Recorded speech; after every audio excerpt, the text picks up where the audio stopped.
Hi people and hello my chili con carnage crew, it's the man who produces Iron for My Eyes Chili, and I'm here doing a 5-minute review on Gary Clarke Jr.'s newest album, JPEG Raw. Damn, this is going to be a hard one to put a hashtag to, but when it comes to a new wave of blues guitarists who blend styles, Gary Clarke Jr. is a name that I know of. There are certainly others in this field worthy of mention, such as Aaron Jones and of course Chris Stone Kingfish Ingram, but Gary Clarke Jr. has been in this field for over a decade, and first blew my mind when I heard that live track of Catfish Blues, and a fantastic cover. So when I heard he had a new album out, I knew I had to hear what it was about.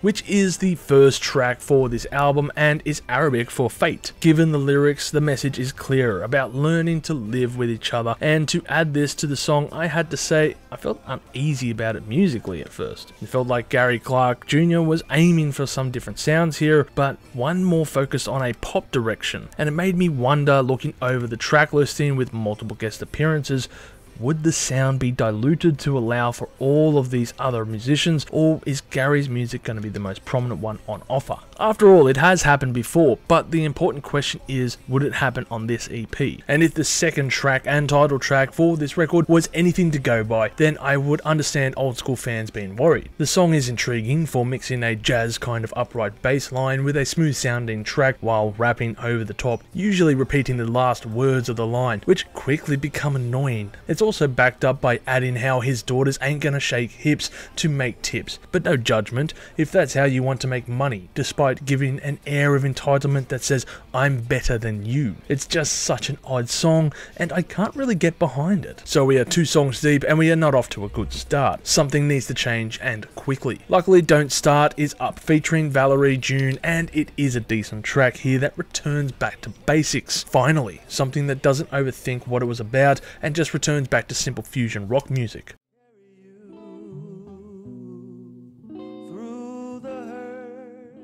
By the time we get to the middle of the album, to the song To the End of the Earth, we are met with a track that shifts gears heavily compared to the prior songs, with a somber sounding guitar accompanying vocals in a short song about being together forever.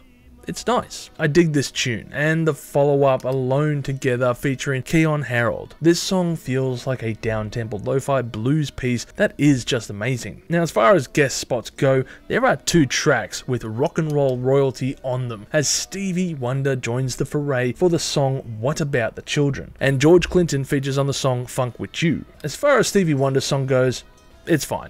I'm not a big fan of his works, so let's get that out of the way. But it's nothing too special in my opinion. I guess it's not too egregious with its existence either. It's just a simple tune at the end of the day. As for the George Clinton track, wow, I gotta say, this I was expecting a bit more on, because at the end of the day, this song is just like plain toast. Sure, it will give you sustenance, but you don't really want too much of it. George's guest spots are limited to weird vocal spots, where he seems to just spout some random words like a TikToker who hasn't taken their meds, and the guitars are just really lacking. I mean, you have the godfather of funk together with such an incredibly talented guitarist, and you floundered an opportunity to write a Maggot Brain Part 2 type of tune. Why?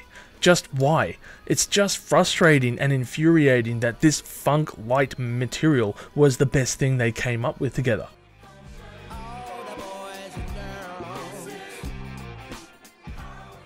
I'll have to say the guitar work in the next song Triumph certainly does better, and feels like some minor restoration of faith.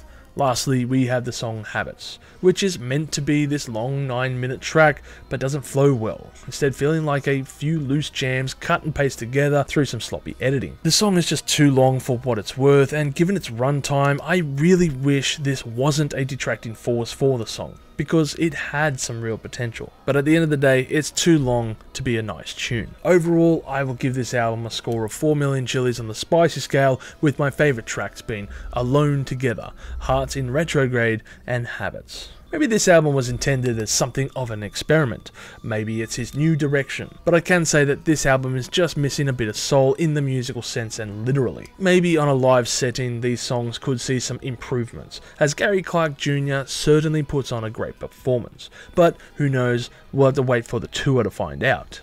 If you've enjoyed this content, make sure to smash that like button, subscribe to us, and stay notified for future music related content because it keeps our manager happy at the end of the day. We are also on Discord, Instagram, Facebook, and all those other social platforms if you want to check us out. As always, people, you have a great day and stay spicy.